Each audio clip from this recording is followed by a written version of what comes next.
At Munro Associates, we are a lean design and costing consultancy. Now, what does that actually mean for our customers? Sometimes a customer will say, well, we have all of these internal employees. We can check our own products. Why would we have to go to an outside consultancy? Well, here's my explanation and example. If you are asking your own employees to check their own work, when they all share a common understanding of your best practices, your design guidelines, your specifications, you're not really getting a third party or outside opinion. And sometimes you end up with a groupthink methodology. And the designs will go through and you may not even understand or recognize the opportunities. So for an example, I would like to talk about the original Mustang Mach-E Frunk. Now, sometimes when I describe these things, I will go into the what and the how. For this, I'm going to go into the why. We have a Frunk. We know for this customer, for this product, they wanted to have a storage bin. The storage bin needs to install into a vehicle. From an engineer's perspective, they've been beat up from design studios so long that they cannot have any exposed fasteners. So the question never even is asked, are we going to allow exposed fasteners? So what did they do? They have a fastener here, they put in a cover. Other side, they put in a cover. Here, they put in a cover. Here, they put in a cover. The front lip, 2 fasteners, they put in a cover. All of these covers are looked at independently. How do I want to design a cover? Well, I need to attach it in some sort of a triangulated method so that all the attachments are not in one row. I need to be able to remove it and put it back on without any damage. So we're using these engineered fasteners. I wind up with these in all of those locations, multiple purchase fasteners, and the components, all because I had the understanding that I cannot have any exposed fasteners. Okay, well, after this frunk is installed, we need some sort of ventilation. So we need basically an air vent. We already hire and employ someone who designs air vents. They put them on the instrument panels in their vehicles. So we're going to ask the air vent designer, design me an air vent to provide me ventilation. This is typical of what you'd see on the front of an instrument panel, and this is what was included in this assembly. I also have all of these purchased fasteners. Okay, so now I have this frunk bin. We're down to the bin itself, but look at how much this back edge is cantilevered. This could be very, very flexible. I want this to be more rigid. So in order to make it more rigid, let's look at the back. To make this lip rigid, we're going to put in a stamped steel bracket. We are going to actually coat this steel bracket. We are going to have to bolt the steel bracket in place. We are going to have snap features, again, purchase fasteners to put that bracket in place. So this is that cantilevered edge. But what is supporting the bottom? Well, we have design guidelines that say we cannot flex more than a certain amount. So we're going to include a steel bracket for the entire width. Now, that bracket is completely contained within the frunk itself. We want to secure the bracket to the frunk. So we have heat stake locations. We're actually melting the plastic to secure this bracket. It can never be removed. Now, even though we're using heat stakes here, I'm also using screws to provide attachment. One of them would be kind of like an intermediary attachment. So if I were to ask all of the engineers involved in this assembly, all of them believe that they did the right thing.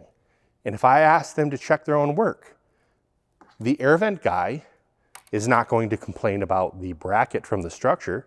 The bin is not going to be complaining as much about the covers which are needed, because again, from their understanding, they need all of these pieces.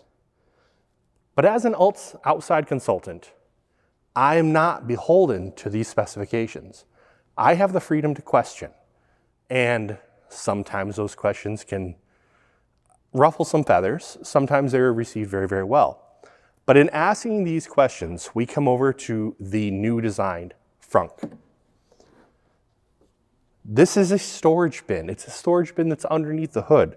So exposed fastener locations are allowed.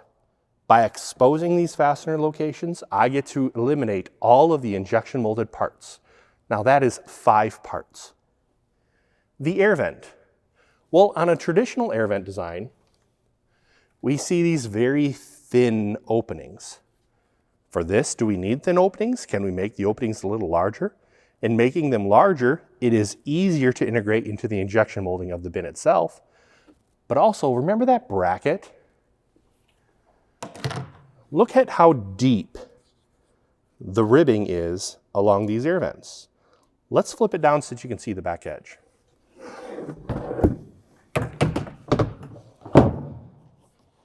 The air vent structure itself has now become a ribbed reinforcement, eliminating the steel bracket. Let me ask a question though. The air vent has now become structure. Could we go to our engineer who designs traditional air vents and say, your part is now structure? That is outside their normal scope. So we, as consultants, will think, does that air vent need to be a separate part? Can we take that part and then integrate the structure, eliminating the steel bracket? They were also able to eliminate the steel bracket across the bottom of the bin. You see the additional structural ribbing in here. Now, in looking at all of these parts, we have 5 injection molded components, 2 steel brackets. We have all of the fasteners, all of these screws, all of these washers, which are purchase parts. We can eliminate all that. Now, here's the unfortunate thing. This was already designed and tooled up. In looking at the costs of all of these components, the steel, the injection molding, all the purchase fasteners, you're saving at least $20 to $30 per frunk with this new design. Now, if you're building 50,000 cars per year, it's going to be a 7-year program, you're looking at $7 to $10 million in savings just on those components. So if a customer came to us and they have already designed this, they already have a product, we can look at an existing product and say, could it be this? And we can calculate the was and is now savings. But let's say a customer came to us and they haven't made a product yet. They want to try and design from the beginning what type of savings they could possibly have. Well, if I saw this in CAD and I asked these same questions and they were able to change in CAD before they made any tools, I get to save this injection molding tool, which could be $30,000 to $50,000. These are most likely a family tool, another $30,000 to $50,000. I get to save the tool for the stamping, this stamping. I get to save the purchase of all the fasteners. So I've been able to save $200,000 in tooling. Now that savings happens before you make a product. So the actual parts, these are savings on a per vehicle basis.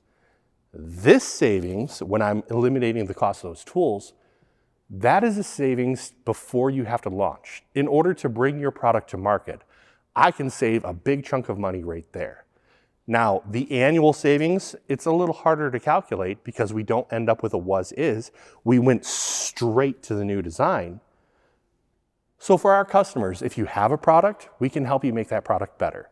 If you don't have a product yet, we can help rethink your designs and understand what are the costs associated with this type of a design. How would we redesign this to eliminate cost, eliminate the tools? We can help in all types of areas. Now, if I make these tools, there's one cost that is for the price of the tool itself, but there's the other cost for all of the program management and all of the engineering. If I never had to design this part, I don't have to pay an engineer to design this part. I do not have to pay anyone who has to follow up on the tool building process. I don't have to pay the quality engineers who check on it. I don't have to pay for the tool commissioning, all of the runoffs, all of the testing requirements. A part that doesn't exist saves far more than the cost of the actual part. And looking at it from that perspective, that is where we want to save our customers money. We want to help them bring their products to market much faster. And then if their product is in the market, we want to help them make it better. So by saving money with the injection molding toolings, the individual piece cost of all the components, all the additional assembly labor, we are able to save our customers money. And we try and save that money across wherever they are at in their design or their manufacturing state. We can help you where you are and bring you farther here at Munro.